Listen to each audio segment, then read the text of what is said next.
তারেক রহমানের নেতৃত্বে আগামীর বাংলাদেশ আমাদের আধুনিক মালয়েশিয়াকেও ছাড়িয়ে যাবেন। আজকের আমাদের প্রধানমন্ত্রী নির্বাচিত হলেন জনাব তারেক রহমান, যে এক ঝাঁক নেতৃত্ব আজকের এখানে বিশিষ্ট পার্লামেন্টারিয়ান হিসাবে এখানে নির্বাচিত হয়ে এসেছেন।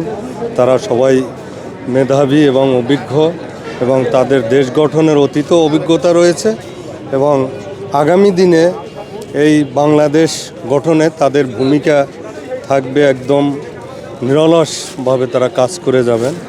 এই দেশের প্রান্তিক জনগণ থেকে শুরু করে একদম রাজধানী পর্যন্ত এটা স্তর বিন্যস্ত করে জন আকাঙ্ক্ষা অনুযায়ী মহান সংসদে তারা আইন প্রণয়ন করবেন এবং সুষম বন্টন করে অর্থনৈতিক ভারসাম্য, উন্নয়ন সব কিছুতেই তারা একটা সাস্টেনেবল ডেভেলপমেন্টের দিকে এগিয়ে যাবেন এবং আধুনিক বাংলাদেশ বিনির্মাণ হবেন। আমরা বিশ্বাস করি তারেক রহমানের নেতৃত্বে আগামীর বাংলাদেশ আমাদের আধুনিক মালয়েশিয়াকেও ছাড়িয়ে যাবেন, এই বিশ্বাস রাখ। সবার আগে বাংলাদেশ এই জিনিসটা আশা করছি ইনশাল্লাহ আমাদের নেতা জনাব তারেক রহমান যেভাবে শুরু করেছেন উনি এটা পারবেন।